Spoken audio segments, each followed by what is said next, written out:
नमस्कार, मेरा नाम है सुरेंद्र सिंह और आप देख रहे हैं एसएम न्यूज़। आज हमारे साथ हैं वीरेंद्र सिंह, जो बहुजन की बात करते हैं, बहुजन चिंतक भी हैं। उनसे हम लोग बहुत कुछ बातें करना चाहेंगे। आपका स्वागत है सर हमारे चैनल में।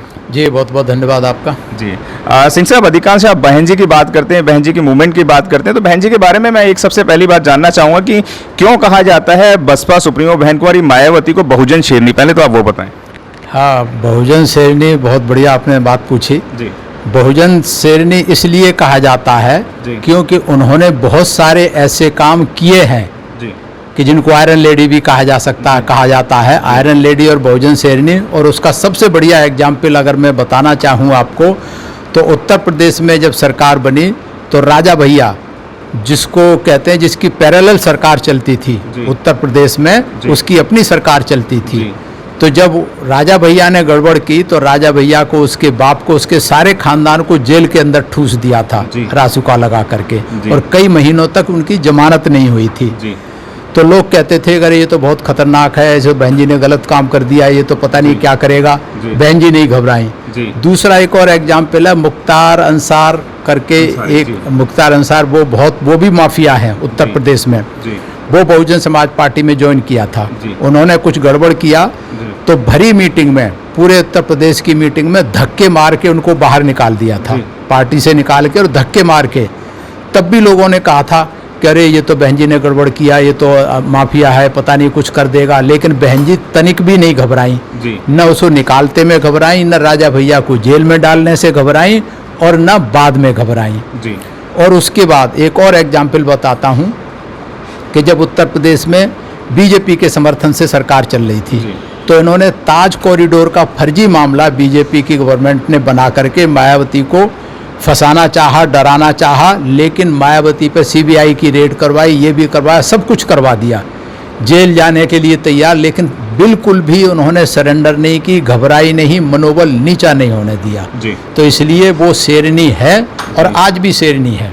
जिस तरीके लगातार फेसबुक ट्विटर पे दिखाया जाता है, ट्रोल किया जाता है कि वह अब बीजेपी की एजेंट बन गई हैं, या फिर अब वो ठाकुर समाज की बात करती हैं, तो इस तरीके के बहुत सारी आते हैं कि ब्राह्मणवाद पे काम कर रही हैं। अब वो मिशन जो था मान्यवर काशीराम साहब का, वो पीछे होता दिखाई दे रहा है। इस तरीके की चीज़ें बहुत सारी देखने में आती हैं। इस पर क्या कहना चाहेंगे आप? देखिए, ऐसा है, जहाँ तक आप जो बात है कि वो बीजेपी के उसमें चली गई है, या घबरा गई है, या डर गई है, मैं ये बताना चाहता हूँ पब्लिक को, एसएम न्यूज़ के माध्यम से, कि आज पूरे देश में बीजेपी ने बहुजन समाज के सारे नेताओं को खरीद लिया है।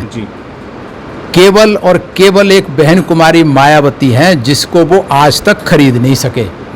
और जब खरीद नहीं सके तो उल्टे सीधे काम, लांछन करने के, बदनाम करने के बहुत सारी चीज़ें हैं, ये कर रही है। और बहन कुमारी मायावती चाहें अगर आज, तो रामविलास पासवान या अठावले बनने में 1 मिनट लगेगी। अठावले को तो 1 मंत्रालय दिया, बहन जी अगर चाहें तो इनको 5 मंत्रालय मिल सकते हैं टॉप के। लेकिन ये विचारधारा से समझौता नहीं करती, मिशन से समझौता नहीं करती, इसलिए सारा तंत्र आज बहन जी के पीछे पड़ा हुआ है। और जहाँ तक ब्राह्मणवाद की सवाल है कि बहन जी ब्राह्मणवाद की वकालत कर रही हैं, आज से नहीं कर रही, और ये बहन जी ने शुरू नहीं की। ये जब साहब कांसीराम थे, जब ही ब्राह्मणों की एंट्री, जो उपाध्याय वगैरह थे और जो ठाकुर थे, ये साहब कांसीराम ने इनकी शुरुआत की थी। बहन जी ने शुरुआत नहीं की। जो साहब ने शुरुआत की थी और क्यों की थी, वो भी मैं आपको बताना चाहता हूँ, आपके माध्यम से पब्लिक को बताना चाहता हूँ। वो इसलिए शुरू की थी कि दिल्ली में साहब ने एक मीटिंग रखी थी। बहुत समय जब हो गया, बहुजन समाज के लोगों को तैयार करने में, जगाने में, लोग सुन नहीं रहे थे, तैयार नहीं होते थे। तो साहब ने इसका कारण ढूंढा, तो उन्होंने कहा कि ये जो है, ज़्यादातर हमारे लोग ठाकुर के ठप्पे हैं।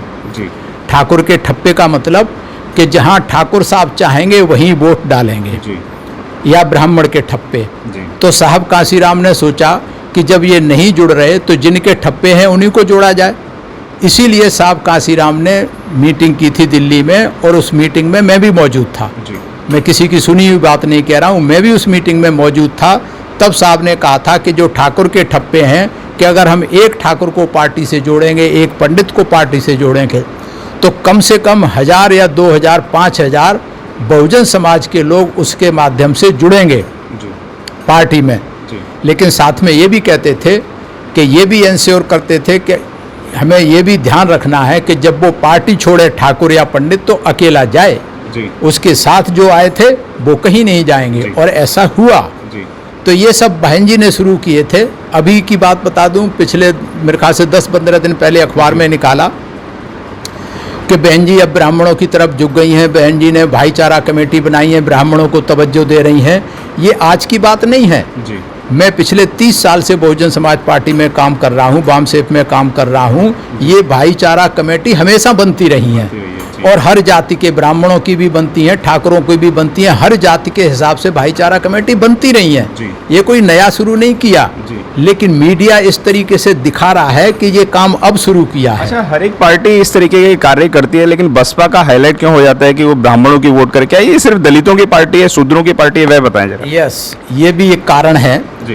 कि साहब मोदी साहब हैं तो वो देश के नेता हैं, आडवाणी जी हैं तो देश के नेता हैं, बाकी हैं तो राजीव गांधी देश के नेता थे, सोनिया गांधी देश की नेता हैं, और मायावती की बात आए तो ये दलितों की नेता हैं, कांशीराम की बात आए तो ये दलितों के नेता हैं। अरे भाई, ये देश के नेता हैं, नेशनल इंटरनेशनल नेता हैं, लेकिन ये मीडिया ऐसी छवि बनाता है कि ये तो दलितों के नेता हैं। बहुजन बहुजन हम कह रहे हैं, बहुजन बहुजन समाज पार्टी है, बहुजन की पार्टी है, ये कह रहे हैं हरिजन हरिजन हरिजन, ये चमारों की पार्टी बताते हैं। तो ये तो मानसिकता है, ये टर्मिनोलॉजी है। पहले भी मैं बता चुका हूँ आपके माध्यम से कि ये शब्दों का चयन है, ये बहुत इम्पोर्टेंट है।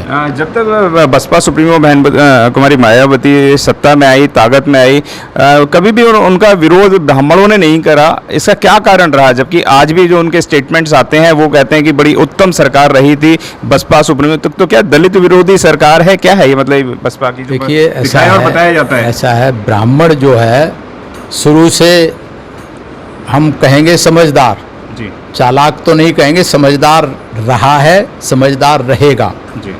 उसे 100 साल आगे का दिखाई देता है, जी। और सत्ता के साथ रहने के लिए वो कुछ भी कर सकता है। जी।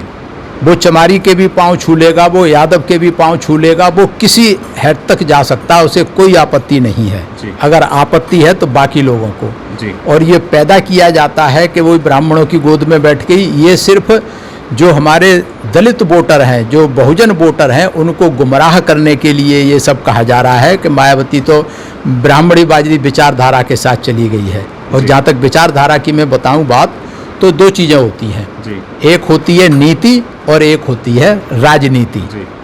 तो नीति होती है विचारधारा, आइडियोलॉजी। तो बहुजन समाज पार्टी ने कभी भी नीति से विचार समझौता नहीं किया। जहाँ तक राजनीति की बात है, तो जो स्टेटमेंट दिए जाते हैं, साहब कांशीराम भी करते थे।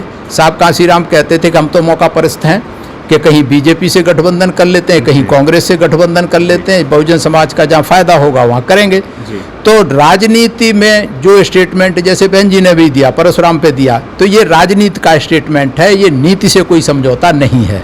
और इसका सबसे बड़ा उदाहरण मैं बताना चाहूँगा कि 4 बार उत्तर प्रदेश में सरकार बनी, चारों बार मिशन से बहन जी नहीं भटकी, नीति हमेशा चारों बार बहुजन समाज की महापुरुषों की जो नीति थी, बाबा साहब की नीति थी, उसी पे चली।